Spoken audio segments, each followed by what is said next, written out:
Assalamualaikum warahmatullahi wabarakatuh. Alhamdulillahi wahidil ahad, alladzi lam yalid wa lam yulad wa lam yakul lahu kufuwan ahad.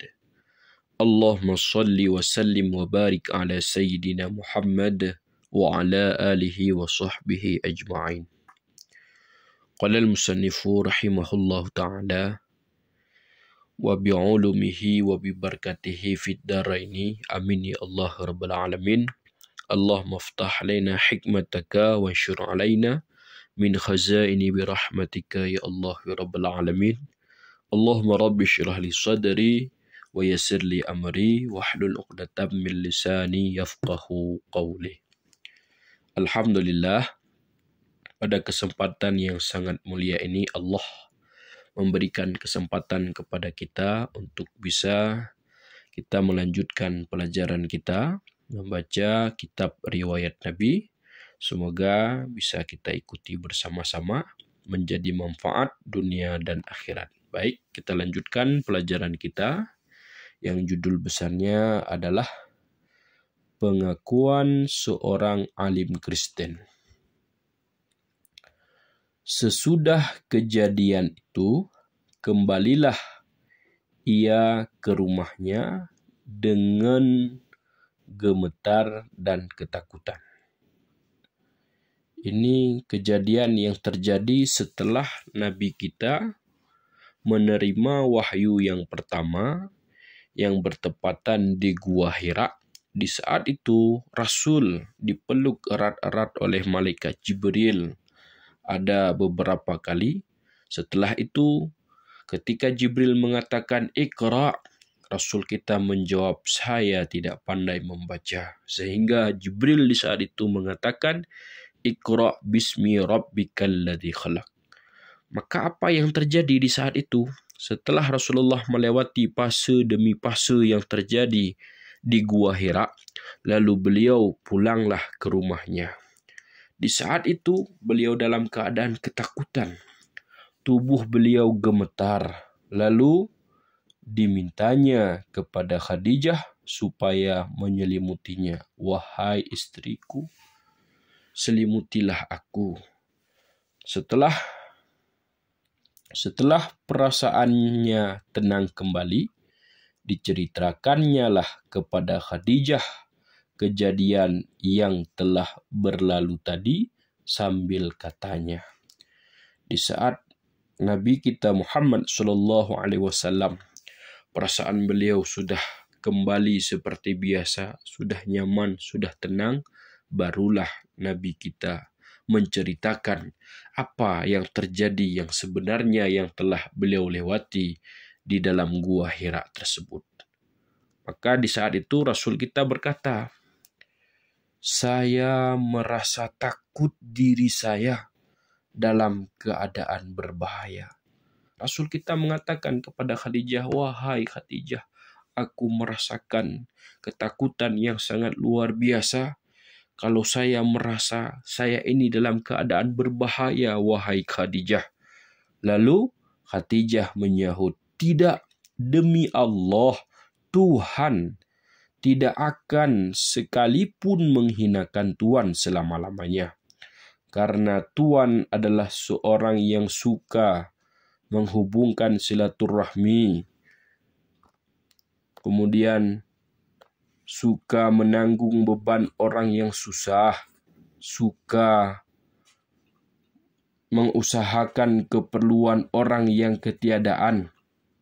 Suka menjamu tamu. Dan suka menolong orang yang ditimpa kesusahan.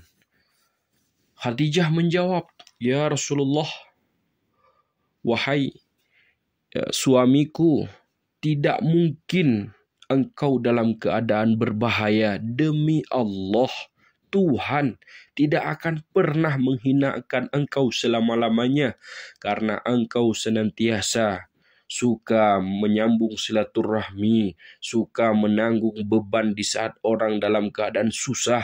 Engkau suka berusaha untuk keperluan orang lain yang di saat itu mereka tidak punya apa-apa. Dan engkau suka menerima tamu, dan engkau suka menolong di saat orang ditimpa musibah, di saat orang ditimpa oleh kesusahan, namun engkau senantiasa ada untuk mereka. Tidak mungkin Allah menghinakan engkau selama-lamanya. Di saat itu, lalu dibawa oleh Khadijah kepada seorang laki-laki yang telah tua, anak saudara bapaknya yang bernama Warakah, anak Naufal yang beragama Kristen dan pandai menulis Injil dalam bahasa Ibrani. Setelah kejadian itu diceritakan oleh Rasulullah kepada istrinya, lalu Khadijah membawakanlah Rasulullah kepada saudaranya yang merupakan Warakah anak Naufal, yang dia di saat itu adalah beragama Kristen. Kebetulan Warakah bin Naufal adalah orang yang cerdas, orang yang pandai menulis Injil di dalam bahasa Ibrani. Kata Warakah. Kemudian kita lanjutkan.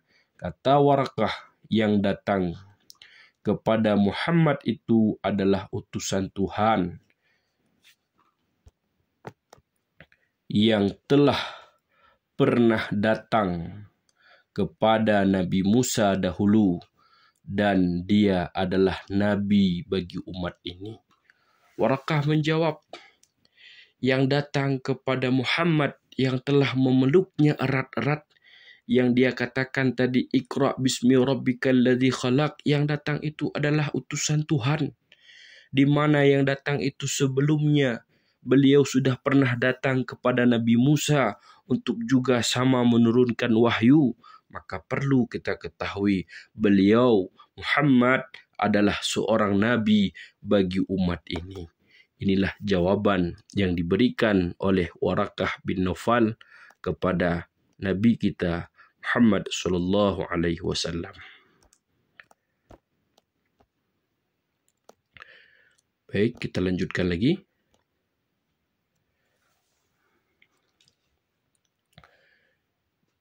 Demikianlah kedatangan seorang nabi telah ditunggu-tunggu oleh orang alim Yahudi dan Kristen pada masa itu, karena telah diterangkan oleh Tuhan terlebih dahulu di dalam kitab Taurat dan Injil. Inilah yang telah ditunggu-tunggu oleh orang-orang yang alim Yahudi dan juga oleh orang-orang yang alim Kristen pada masa itu. Kenapa? Karena peristiwa yang terjadi, yang dihadapi oleh Nabi kita Muhammad sallallahu alaihi wasallam, yang beliau merupakan seorang nabi, ternyata ini sudah pernah Allah sebutkan di dalam kitab Taurat, dan juga Allah telah menyebutkannya di dalam kitab Injil.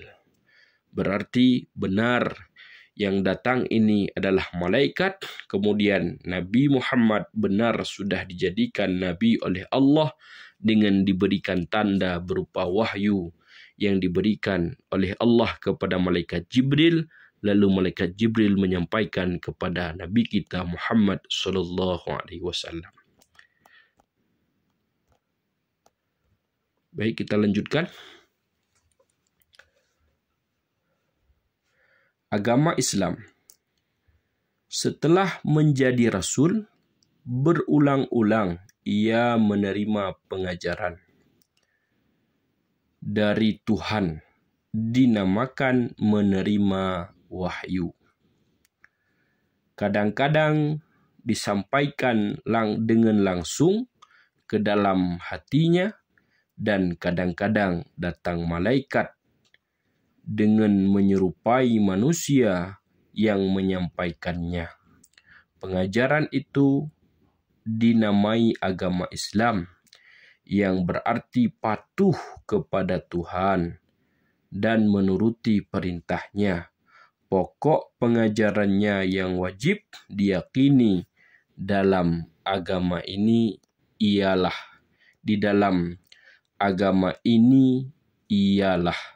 mengakui bahwa tiada Tuhan melainkan Allah, dan mengakui bahwa Muhammad utusan Allah. Inilah yang dinamakan dengan agama. Artinya, setelah Nabi diangkat oleh Allah menjadi Rasul, maka di saat itu Nabi kita sering menerima wahyu berulang-ulang kali diturunkan oleh Allah kepada Nabi kita. Kemudian proses penurunan wahyu terkadang ada yang langsung disampaikan ke dalam hati Rasulullah. Terkadang ada juga yang disampaikan melalui malaikat, yang malaikat itu menyerupai manusia, lalu barulah disampaikan wahyu kepada Nabi kita Muhammad sallallahu alaihi wasallam.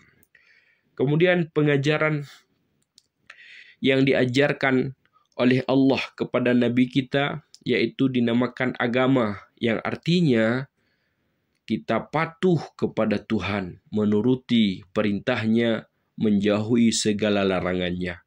Kemudian inti dari apa yang telah disampaikan oleh Allah kepada Rasul kita melalui wahyunya adalah kita wajib meyakini bahwasanya hanya Tuhanlah, hanya Allah lah Tuhan kita. Dan kita mengakui bahwa Muhammad benar kalau beliau adalah utusan Allah Subhanahu wa ta'ala. Alhamdulillah, mungkin hanya sampai di sini pertemuan kita pada kesempatan yang sangat mulia ini. InsyaAllah kita lanjutkan pada waktu yang lain. Mudah-mudahan apa yang telah kita pelajari hari ini menjadi iktibar bagi kita, menjadi ilmu bagi kita. Di mana ada kekurangan dan kesalahan, mohon diperbanyak maaf. Kami akhiri, wallahu a'lam bishawab, wa ilaihi marji wal ma'ab. Wassalamualaikum warahmatullahi wabarakatuh.